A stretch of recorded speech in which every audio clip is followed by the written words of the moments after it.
Welcome back to Bonded Voices. Today's episode is advice for your children leaving the nest. My name's Lauren. I'm Greg. And I'm Ian. So most of us have, or at least in our age group, have kids that are getting out of high school or they're moving on to college or something. They're finding a career. So what is the advice that we give our kids as they leave the house? So, do you remember when you left home? Yeah. I think for everyone it's going to be a bit different. I look back on my experience of leaving home, which wasn't smooth. I was 16 when I actually left my mother's home, went to live with my grandmother for a year, then actually lived on my own after that, so just shy of 18. And she'll probably hate me for saying this. There's one point during that leaving the nest when my mother hurled a chair down the stairs at this teenager who was... Are you gone yet? Off the rails, yeah. But yeah, it was... There's part of it was tumultuous. And I think I'd always been planning to leave, wanting to leave. But I think it's different. It is different for everybody. But if that leaving's smooth, it's one thing. If it's not smooth, it's obviously a different story. Yeah, my leaving was smooth. I guess I lived in the Leave It to Beaver household with June and Ward, and so it was a smooth transition, and that's what I've experienced thus far with some of my kids, and thankfully it has been smooth. And you mentioning your experience, Ian, makes me think, if it was a rush decision and someone said, you have 10 seconds, the train's leaving, you have to give these nuggets of advice to your child that you're not going to see or have an opportunity to talk with for a period of time, what would those be? And there's just so many things that I've been blessed to take a long time to tell them, long enough for them to say, Dad, you're putting me to sleep. This is boring. Right. Well, I guess what the point is you don't tell them on the way out the door. You've taught them throughout their lifestyle, through their entire life. Sure. But if we, which I agree, we have to keep in mind that we're always leading by example, whether or not we want to be. We are always giving them an example. But if you were at the train station and one of your kids was leaving and they're heading off to boot camp, they don't have a phone, they're not going to have any communication, what would you tell them? Yeah, that's a good one. I was thinking about this today is because I have 3 kids that have left the house now, and I tell them all is, go out, experience the world, go as far away from us as possible, experience and go out, and if you fail spectacularly and try again, because they're at an age now where they can recover from a failure pretty easy. So this is the age to go out there and try it. And now I haven't said that, I've told the kids to go as far away as possible, yet we're here in Arizona and 2 of my kids are at ASU or Arizona State, and then another kid's down in Tucson going to school. So they're all within 2 hours of the house, but we're trying to get them to go further away. The reason this subject matter is, I think, so important is because you read, like in Italy, the average age of a child leaving is something like stupid high 30s. They have that bambino culture over there where men don't grow up. It's just, I think that's here too now. And this is what I'm saying. Our society, I think you see it in failed societies, and in a lot of ways, Italy has failed to raise men. And in raising, especially men, you want them to be strong. You want them to be self-sufficient and get to that point where they can have their own family and lead a family. If they stay at home for too long, I feel, or I fear that they actually become so dependent still on mum and dad that maybe that hasn't been instilled in them the tools that they need to actually exist on their own. Going back to a previous podcast, financial, literacy. How many kids, get out of the house and don't even know how to balance a checkbook or even know what a checkbook is? Well, that's a great point. But again, to your idea of let them fail, now's the time to do it. And if you don't skin your knee a couple of times, if you don't bump your elbow, then you don't learn how to avoid those things. And they're not, the point of failure, it's just a term. It's something that happened along the path. And hopefully it's taught that individual something that will turn into success. So I think one of the big concerns that a lot of the youth have is, I don't know what I want to do. Well, that's great. A lot of adults don't know what they want to do. Yeah. But you're making a move towards something, and that's leading you to a decision point that's further down the road. And so my viewpoint, I think if I were to, and I'm going to go on a different tangent here, but I think if I had to yell at one of my kids as the train was leaving the station, I think it would be something along the lines of trust but verify, which is a completely different direction than we've gone thus far. But more so watching your back, look out for yourself, because there's so many people out there that prey on others. And the youth tend to be very accepting because they're raised to be appreciative of authoritarian people. Well, we've made their lives so easy. They've never experienced the hardships of someone. Usually, the kids haven't had that type of adverse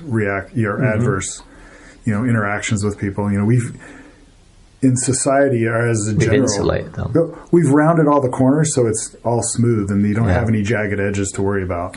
Can you hear that helicopter parent coming in right now? Yeah. Thump, Yeah. thump, thump, thump. Yeah. Let me ask, did either of you go back home after you left?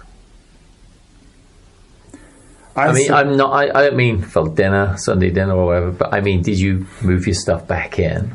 So after I got out of the Marines, I stayed with my dad for 2 months, and he's like, you have 2 months until you can find a place, and then you're out. Well, that's good. I don't consider that going back. He gave you a time stamp. What about you, Greg? No, I did not. Yeah, me neither. I almost felt it was my duty to make them proud and leave. Well, you also have someone holding a chair up at the top of She wasn't holding it, she threw it. And then she barred the door behind you. General concern for your well-being if you were we had a little bit of tumultuous times with 4 boys in a small house with a mother who was trying to hold it all together, and 4 boys acting like complete pricks the whole time, drove probably up the wall. Sure. So I just to round that off, I used to think, why did my mother drink so much? When I became a parent, I wondered why she didn't drink more. Was the honest truth. So you had mentioned 3 siblings.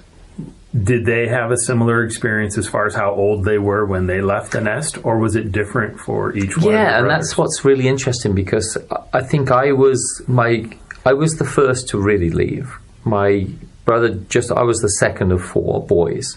My brother just below me left to go to university and never came back, but stayed in the town he went to university.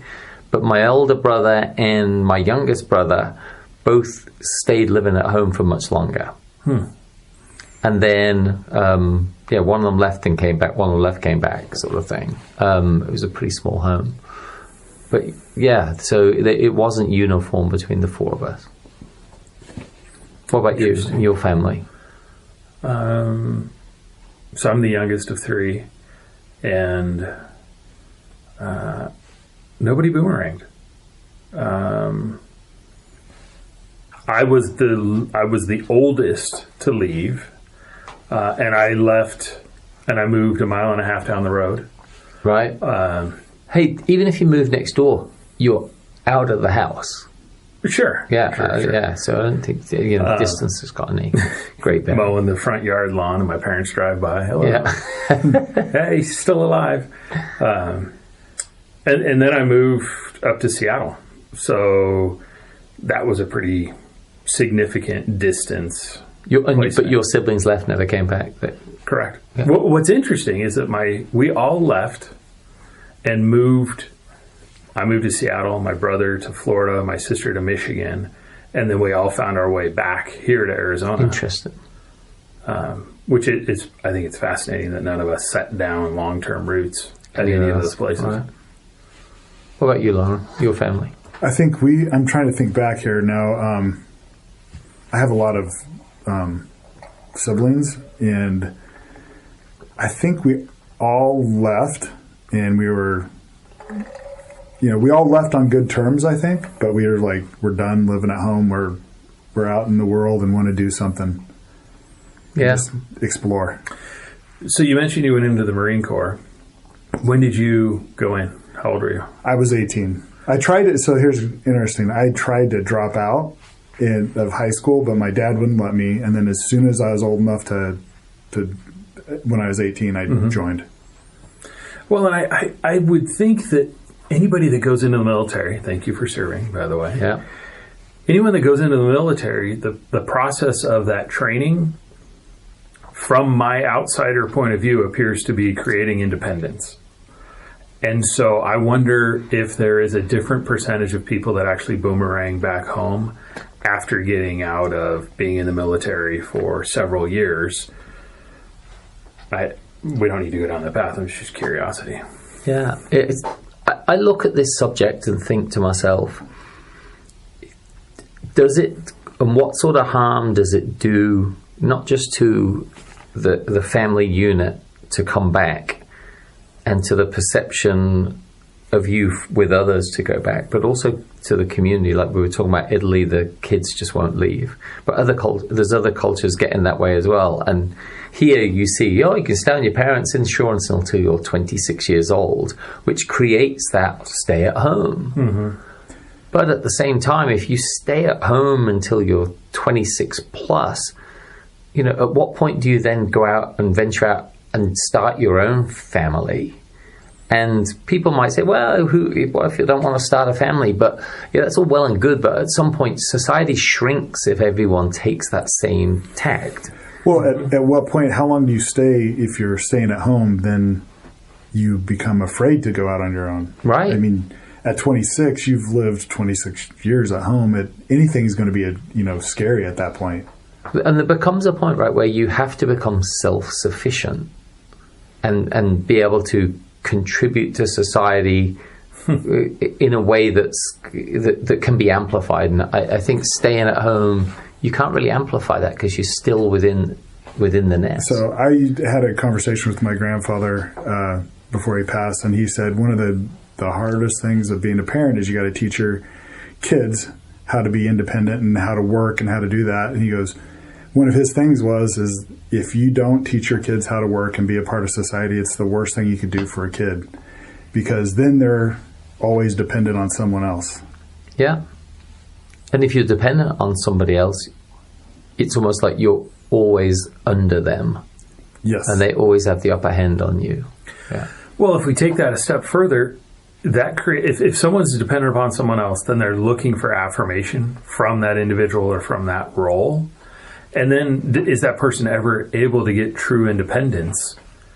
Because they're always going to be looking for validation. To your point, let's pick 26 years old. If you've been looking towards somebody that's in a parental role for validation for 26 years, how do you suddenly break that? No, you can't have ice cream for dinner.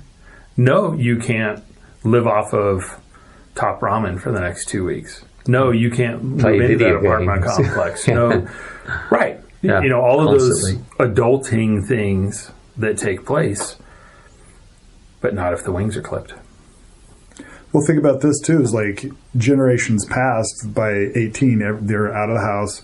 People were the greatest generation, right? They're out fighting in a war at 18, starting families at 18, and we have kids that refuse to leave the house at 26 or 30. almost double the age. So the question around expectations then with this, and we're talking about, what advice would we give to our children leaving the nest? What expectations would we have? And Greg, maybe you go first on this. What expectations would we have of our children in leaving the nest? It's not just a case of we just want to be done with you, we want the house back to ourselves. I don't think any parent sort of thinks like that. But at the same time, what expectations do we put on our children? Well, I'll go back to, and I've used the term, you could ask my children, that when we've talked with them, we want them to be contributing members of society. Yep. Because society will break down if you're not willing to jump in and be a contributing member. You can't expect society to work if you're not willing to grab a shovel and help dig the hole when it needs to be dug. And so I don't think that we have provided our children with grandiose financial expectations of you need to live in this type of house or drive this type of car. It's finding the comfort zone and happy with yourself, pride in what you do and what you've accomplished, and don't judge yourself on others. Right. What you learn? Well, again, my thing is don't be afraid to fail. But, expanding on what you were saying, Greg, is, to contribute to society, you may not have the job that you want right now, but you still have to have a job. You have to get out there. That was, one of the things with our kids was if you played sports, jobs were optional. But if you don't play sports, you're getting a job in high school, and then you had to work. So you have to learn how to, because most kids don't want to work, so you have to learn how to work. Again, get out there, be a contributing member of society. Go out and explore the world. Go as far as you can. Fail as many times as you can. As long as you learn something in that process, it really isn't a failure, right? So if you can learn as much as you can and as many tries as it takes to be successful. I love what you said with the "don't be afraid." It's one of my huge mantras. I've written songs called "Don't Be Afraid." It's the number one repeated phrase in the Bible. And I think it's there for a purpose, which is the world can be a scary place, but at some point you have to step up and be brave. And don't be afraid. And I think you mentioned it earlier, Greg, the kids have got to learn to leave and be on their own and face the things that life throws at you. And you have to do it stoically. Because otherwise you end up dependent on your parents to continue to protect you, rather than you get into that stage where, one, you can be a parent and you can protect your parents as they age as well. So for me, my kids are maybe, one of them's only maybe a year away from going, and I'll be happily with him driving, whether it's an airport or wherever, to carry his bag out for him, because I want him to fledge. I want him to leave the nest and create his own life. I want to see grandkids. I want to see his own house. I want to see his own successes that aren't dependent on us still providing that for him. Well, and the pride that comes with building your own. Yeah. That sense of accomplishment of, hey, this is my 800 square foot apartment, but it's mine. Yeah. Well, yeah. Remember the first time you had your parents over to your first apartment? Right. It was a crappy sofa, and it was maybe the TV sat on a box or something. But I preferred the concrete blocks with the 2x4s. That was my favorite. Yeah. But yeah. Yeah, but getting by like that, that's serving your parents a meal on sure. Maybe it was top ramen, but hey. Well, and to your point, your sense of pride in doing that, as well as your parents' sense of pride of, hey, you know what? Look what Lauren's really, this is great. This is good for Lauren. Yeah, maybe the meal was terrible. Maybe top ramen with ground beef and aged cheddar wasn't the right mix, but they were just as proud, if not more, in what you accomplished because of your own sense of, I'm leaving my mark in this world. Yeah, and I think none of us have kids because we want somebody to play with who's little. You have kids, like you said, for society, because you want to forward society. You want to add good people to it, and you want to think that your lineage, your legacy, your bloodline, for what it's worth, is actually adding positive attributes to society, making people's lives more enjoyable. Mm-hmm. Are they doctors? Are they mechanics? Are they garbage disposal people? Whatever they are, you just want to know that you're doing that net positive out there. So let's close. Let's have some advice. There's some closing advice. So this is Lauren again. I would say the thing that I would say is, again, go out there. Life's not going to be fair always, but you can't let that get in your way. You just got to keep, forging ahead. Go as far away as you can, without... Love that, yeah. Don't be, afraid to go to the limits of your comfort zone, and then just explore that. There's more and more thoughts that come up as we go through this. And I think one thing that I haven't touched on is there's a few times that you should be selfish in your life, but those are very few times. And if you don't look to take care of others, you can't expect things to go your way. I'm a believer in set things free so they come back. Your ship will never set sail if you don't leave port. All of these different sayings that if you don't reach out and try and experience life, your experience is not going to be life. So that was just a whole bunch of rambling that... But I think it's, to your point, Lauren, it's go out and experience. And if you fall and bump yourself, great. Stand up, dust yourself off. It's a learning experience, and you move on. Yep. For me, it'd be set a celebration for your kids. Celebrate the fact that they're leaving. To your point, tell them to be brave. Don't be afraid. Tell them that you're looking forward to seeing what they can achieve in this world on their own. I think it's a great way to end it right there. You're looking forward to what they can achieve. Yeah. That's very seeing empowering. them get a family, grow, create loves, create experiences, and hopefully make the world a richer place. That's great. I'm Greg. I'm Ian. And this is Lauren. And we'll see you again next time.